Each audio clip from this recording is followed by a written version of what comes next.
آپ سبھی بندوؤں کو میرا سلام۔ امید ہے دوستوں آپ بڑے خوشحالی کے ساتھ زندگی بسر کر رہے ہوں گے۔ آپ خوش ہوں گے، آپ خوش رہیے، آپ ہمیشہ آپ خوش رہو۔ آج کی ویڈیو میں آنے کا مطلب صرف اور صرف یہ ہے کہ میں آپ کو بتانا چاہتا ہوں کہ گستاخان مصطفیٰ کی تعداد میں جو اضافہ ہوتا چلا جا رہا ہے دن بدن، کیا اس کا کوئی حل ہے؟ کیا اس کو سمجھانے کے لیے اور سمجھانے کے لیے کوئی ہمارے پاس طریقہ ہے؟ جن عورتوں کے لیے حضور خود نبی رحمت بن کے آئے، دنیا میں تشریف لائے، محمد عربی، آج ان کی زندگی پہ، آج ان کے ہیومینٹی پہ لوگ کیچڑ اچھال رہے ہیں، نہ جانے کیسے کیسے گستاخیاں ہو رہی ہیں۔ وہ عورتیں جن کے لیے آپ رہبر اور محسن بن کے آئے، وہ عورتیں آپ کے احسانات کو بھلا کے آپ کے اوپر کیچڑ اچھال رہی ہیں۔ ہوش میں آؤ، ذرا ٹھکانے سے کام لو۔ ابھی حالیہ میں پتہ چلا ہے کہ ہمارے ہندوستان کی ایک گستاخ عورت جس کا نام نپر شرما بتایا جا رہا ہے، انہوں نے ایسے کلمات نبی کے شان میں بکے جس سے نبی کی تہمت میں اور نبی کی گستاخی میں بہت ہی زیادہ نازیبہ کلمات ہے۔ اس سے بڑھ کے اور کوئی گستاخی اور کیا ہو سکتی ہے کہ اس نبی کے بارے میں آپ تہمت لگاؤ جس نبی نے آپ کو صحیح ڈھنگ سے، صحیح طریقے سے اور آزادی کے ساتھ عورت کی حیثیت سے زندگی گزارنے کی آپ کو پرمٹ اور سرٹیفکیٹ دیا۔ آپ اس نبی کے احسان کو بھلا کے کبھی آپ دنیا میں آپ خوش نہیں رہ سکتے ہو۔ میرے کہنے کا مطلب یہ ہے کہ آپ جو عورتیں گستاخی کر رہی ہو، نہ جانے آپ کیوں گستاخی کرتے ہو، یا آپ کی گستاخی نہ جانے خود ساختہ ہے یا لوگوں کے دوارا کرایا جا رہا ہے، جو بھی ہو یار میں نہیں جانتا ہوں۔ میں صرف اور صرف اتنا جانتا ہوں کہ آپ اس نبی کی ذات پہ کیسے کیچڑ اچھال سکتی ہو جو آپ سبھی کے لیے اور ہمارے کے لیے بھی، ہم عمر، کم عمر، بڑی عمر، ہر کسی کے لیے بھی احسان کرنے والا محسن بن کے تشریف لایا ہے۔ کیا آپ کو احتیاط یاد نہیں ہے کہ جب پورے وشو میں، پورے سنسار میں، ورلڈ میں، پوری کائنات میں جب عورتوں کا کوئی مقام نہیں ہے، عورتوں کو زندہ جلا دیا جاتا ہے، عورتوں کو زندہ زمین میں گاڑ دیا جاتا ہے، ان کے ساتھ کبھی اچھا احسان نہیں کیا جاتا ہے، ان کے ساتھ بدسلوکی کی جاتی ہے، ایسے وقت میں نبی آتا ہے اور عورتوں کے لیے اور بچیوں کے لیے نعرہ دیتا ہے کہ عورتوں اور بچیوں کو بچاؤ۔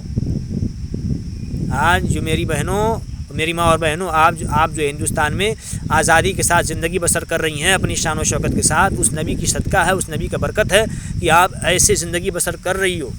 ورنہ آپ کا خود آج کوئی وجود نہیں ہوتا اگر وہ نبی نہیں آتا۔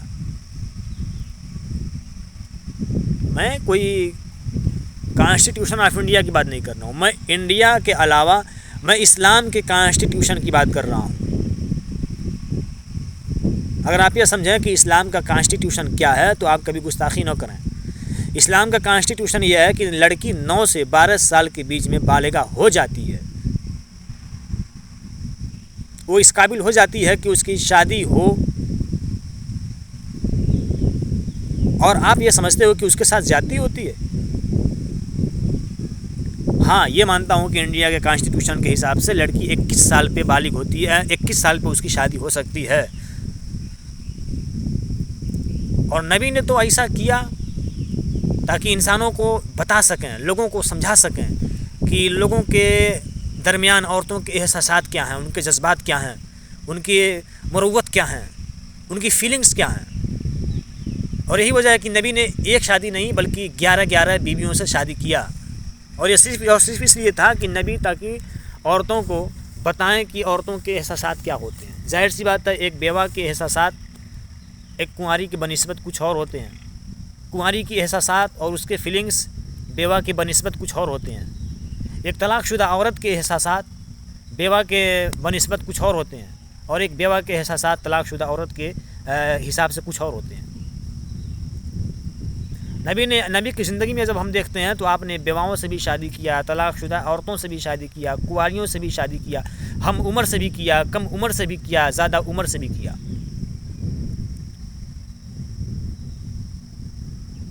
ہمیں کون سمجھاتا کہ کم عمر عورتوں کے احساسات کیا ہوتے ہیں، زیادہ عمر عورتوں کے احساسات کیا ہوتے ہیں، ہم عمر عورتوں کے احساسات کیا ہوتے ہیں؟ اور یہی وجہ ہے کہ حضور نے خود محمد صلی اللہ علیہ وسلم نے ایسا کر کے لوگوں کو پیغام دیا، سندیش دیا، اور آپ جو ہو ان کے زندگی پہ کیچڑ اچھالتے ہو۔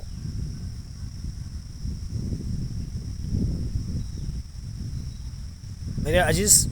ساتھیوں، اگر آپ لوگ سن رہے ہو میری بات تو آپ سمجھنے کی کوشش کرو، ایسی گستاخیوں سے بچیں آپ، اور ایسے گستاخی کرنے والوں کو آپ سمجھائیں، ان کو ضرورت ہے اسٹڈی کرنے کی، نبی کی زندگی کا، نبی کی اخلاق کا،